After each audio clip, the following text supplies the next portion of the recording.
A Guten Erev Shabbos. The love of a parent for a child is an essential love.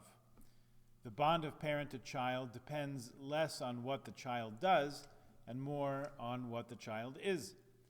For even the most objectionable personalities, we say, well, he's somebody's son, and for the most part, we assume that when this person was a child, someone must have loved them and taken care of them to a greater extent, a lesser extent. No matter what they become in life, there's a bit of care and love that still lingers in them, not for what they do, but for who they are. Rabbi Jonathan Sachs, Zichrono Livracha, put together a very moving set of insights into this week's Parsha for his weekly flyer just a year ago. What a different world it was 12 months ago. He brings our attention to things that are said and done in Parshas Toldos, and even more significantly, more insightfully, things that are missing. In other words, he draws our attention to silences in the story of Yitzchak's life. He points out to us that we should notice and we should observe what is conspicuous by its absence.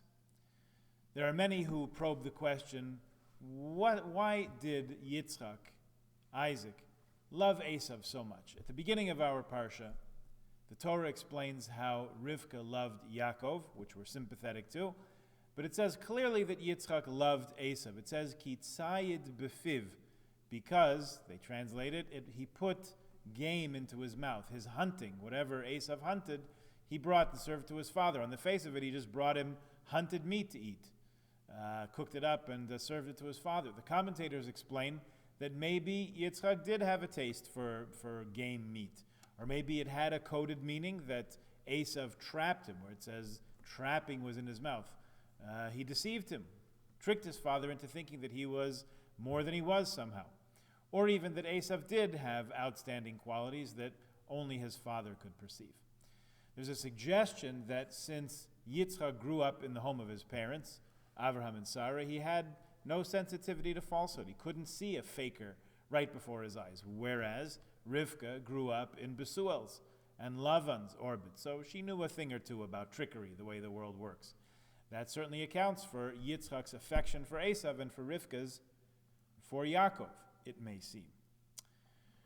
Rabbi Sachs demurs, saying that Yitzchak knew very well who his son was. Esav was quick-tempered. He was an outdoorsman. He was a hunter, a man of the field. That was who he was, and that's the life that he led. And his father loved him for who he was. And that was why he wanted to bless him, because blessing itself is an act of love. He even points out that Avraham never blessed, apparently never even spoke to Yitzchak again after the Akedah, Genesis chapter 22 from a few weeks ago. And Yaakov, towards the end of Chumash Bereshis, end of Genesis, only blessed his children as he was dying, at the end, very end of the whole narrative. Yitzchak, in our Parsha, loved Esav, and he was moved to bless him, an act of love and even foresight, Rabbi Sachs writes. So he does bless him, and the bracha he gives him is in keeping with who Esav is. It's about strength, it's about power and dominion and wealth. And yet, this is not the kind of person Yitzchak believes can carry on the covenant that is just beginning. For that, he blesses Yaakov with children and with a land.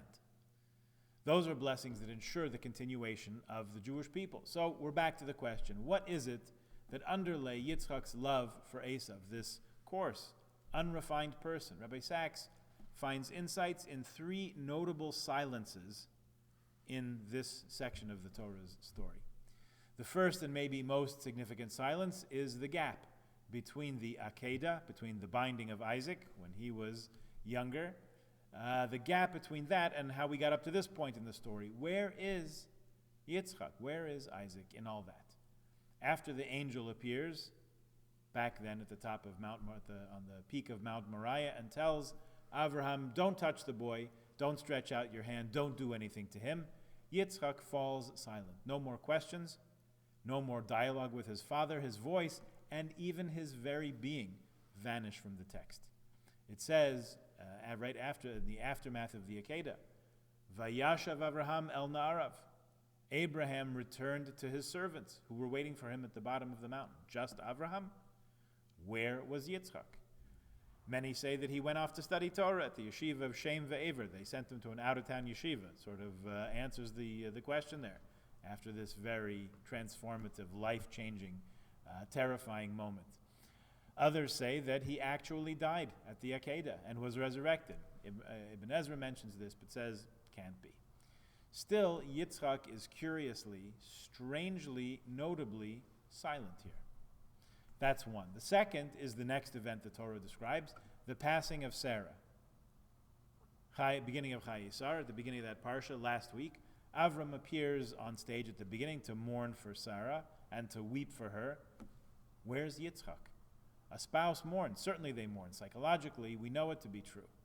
And in halacha, they sit shiva, they mourn, they grieve. The maximum that halacha allows, 30 days. However, a child mourns a parent for a year.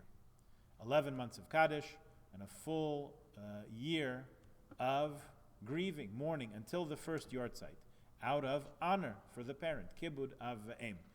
Yitzchak is absent through this whole section. No mention of his crying, his mourning, his grief. Where did he go to say Kaddish? His eulogy.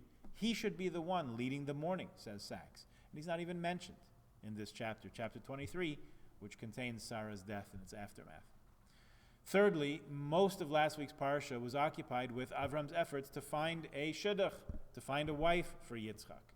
He dispatches his faithful servant Eliezer to the task to go to Avram's kinsman and find an appropriate mate for his younger son. The entire saga is recounted to us in fine-grained detail. Yet, there's no mention that Yitzchak was interested. No mention that Avram asked him, "Hey son, would you like to get married? Maybe I can help." Here's his son, 37 years old already, and still single. Gewalt. What's a parent to do?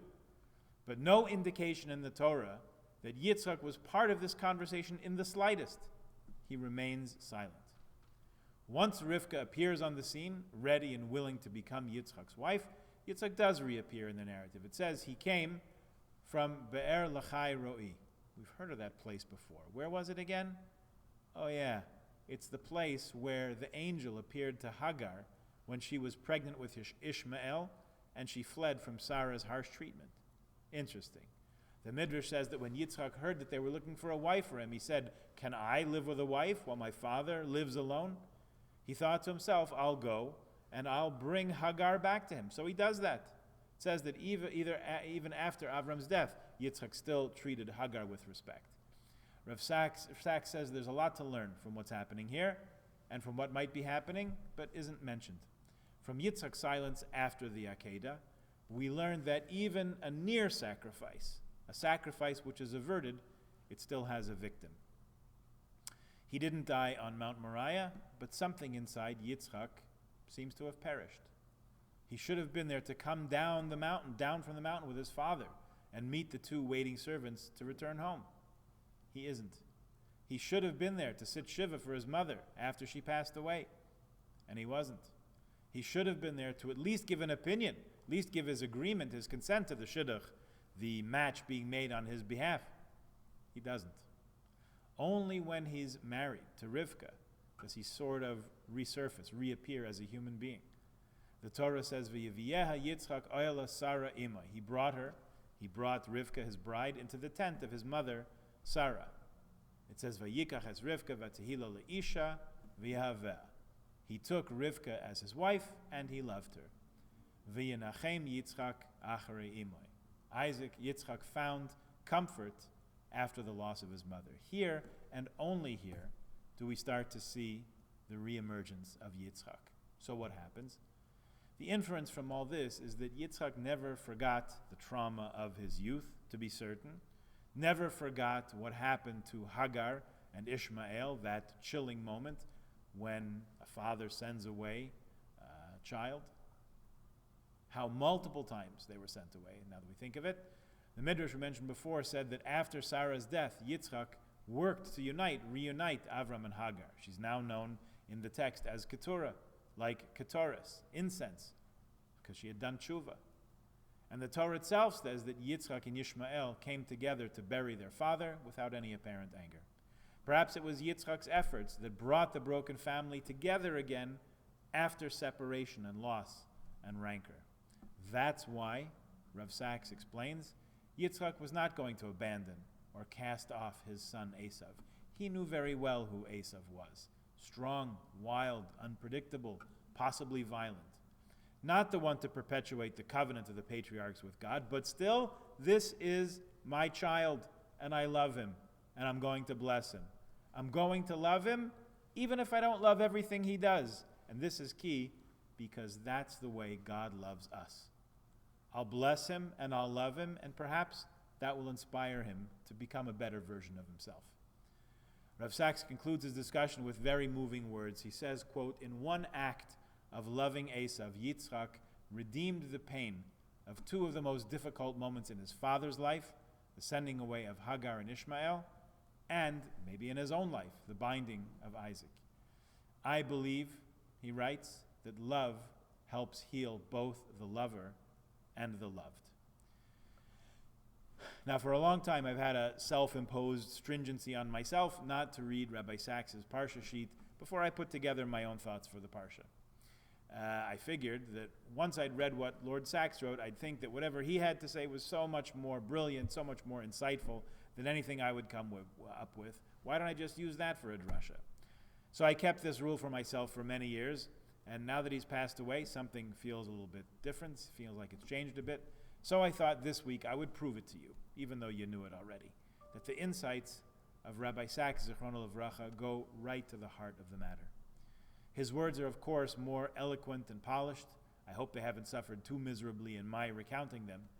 One thing we can say with certainty, though, is that Rabbi Sachs inspires us to be better versions of ourselves by listening carefully to the words of Torah and Medrash and letting them resonate within us and drawing lessons that bring healing and insight and depth to our lives. And in the best moments, even sensitizes us to hear what is spoken in silence.